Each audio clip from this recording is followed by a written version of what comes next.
Part 1 করার সময় ভিডিওটা কেটে গিয়েছিল, মোবাইলেও জায়গা ছিল না।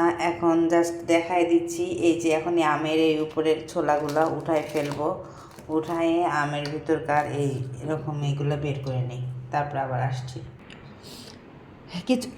কিছুক্ষণ পর আম ছিলে নিয়ে আবার আসছি। আম এটা হলো যে আম পোড়াইছি, যে আমটা শুকনো মরিচ, চিনি, লবণ। ওই আপু একটু জিরার গুঁড়া দিয়েছিল আর একটু মরিচের গুঁড়া দিয়েছিল, লাল মরিচের গুঁড়া। কিন্তু আমি মরিচের গুঁড়াটা দিব না, কারণ অতটা ঝালও আমার হয় না। আর মরিচ অবশ্যই 2টার জায়গায় আমি তো 4টা দিয়েছি। এখন এই যেগুলো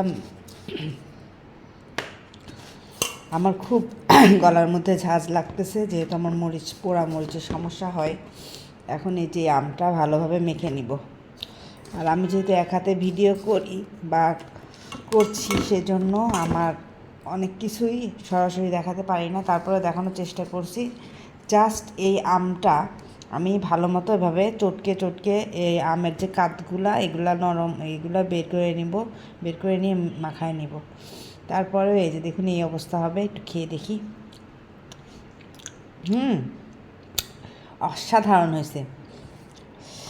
যে আপুর ভিডিওটা দেখেছিলাম, আমার অবশ্য আমি একটার পর একটা অনেক সময় দেখা যায় যে কাজের ফাঁকে যদি ভিডিও দেখি ওর তো মনে থাকে না। যাই হোক, যে আপুর ভিডিওটাই দেখেছিলাম তাকে অনেক অনেক ধন্যবাদ। এই রেসিপিটা আমি ওনার থেকেই জানলাম। এই যে অনেক টেস্ট হয়েছে। এখন আমি এটা সম্পূর্ণ মাখাবো। কেউ অবশ্য এভাবে আমি করে আমের উপর দিয়েও, একটা রেসিপি থেকে অবশ্য অন্য অনেক রেসিপি আসে। এই যে আমের উপর দিয়েও এগুলো এভাবে হালকা মাখায় আমটা এরকম করে খেতে পারেন। আহা, উনি বলছে এভাবে বলে শরবতও খাওয়া যায়। আমারও মনে হয় যে ভাজা জিরার গুঁড়া টুড়া দিয়ে শরবত বানালেও অনেক টেস্ট হবে আমের। যাই হোক, সবাই ভালো থাকবেন, সুস্থ থাকবেন। আপনাদের ভাইয়া সকাল সকাল উঠে হাসপাতালে দিয়ে গেছে। আমার শ্বশুর হাসপাতালে ভর্তি। সবাই ওনার জন্য দোয়া করবেন, ওনার সুস্থতা কামনা করবেন।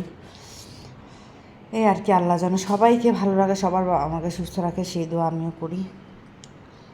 ভিডিওটা এই পর্যন্ত। আল্লাহ হাফেজ।